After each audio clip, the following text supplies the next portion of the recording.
Ведущие спортсмены России, стран СНГ и дальнего зарубежья в открытом чемпионате России по вольной греко-римской борьбе приняли участие более 250 спортсменов. Среди участников были чемпионы России, Европы и мира, а также многократные победители и призеры ветеранских чемпионатов.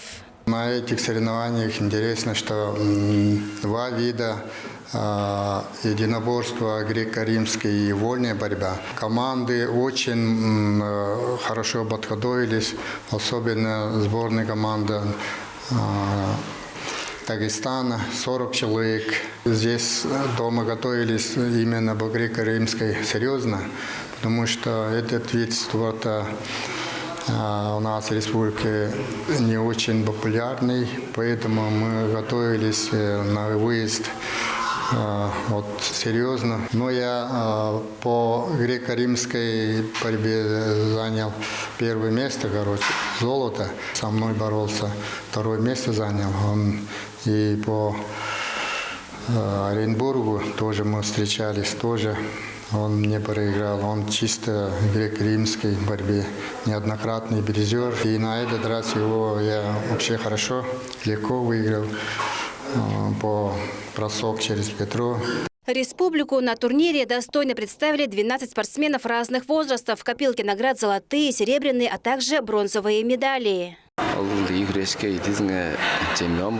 Я стал чемпионом сразу по греко-римской и вольной борьбе, завоевав 2 золота. Мои противники были очень сильными и подготовленными. Для меня это не первые соревнования. Борьбой я занимаюсь уже много лет. Сам я тренер. Сейчас мы начинаем уже усиленную подготовку к другим соревнованиям. Спортсмены и ветераны – это люди, чья страсть к спорту не угасает ни с годами, ни с возрастом. Они с легкостью дадут фору даже молодым. Они не только продолжают тренироваться, но и участвовать в соревнованиях, а также вдохновляют молодое поколение своим опытом и мастерством. Наши старшие, Карасал Анатолий Юзинович, Ожак Майвол Сиринламаевич, Феттага Ясупевич, Карасал Маканголович.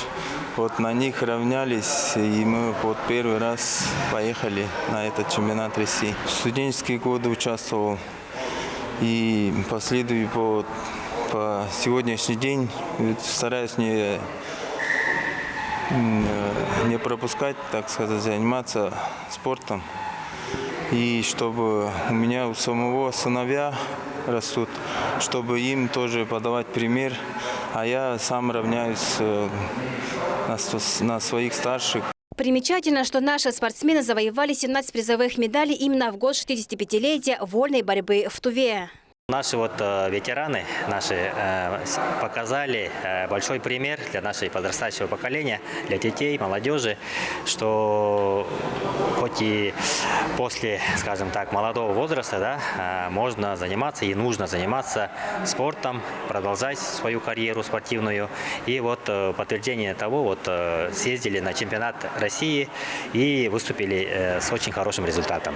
Данные соревнования являются отбором на чемпионат мира среди ветеранов. Победители будут представлять Россию уже на международной арене. Чемпионат мира состоится в октябре этого года в Хорватии. Айра Сабьонуюн и Ангар Кужга, телеканал Тува-24.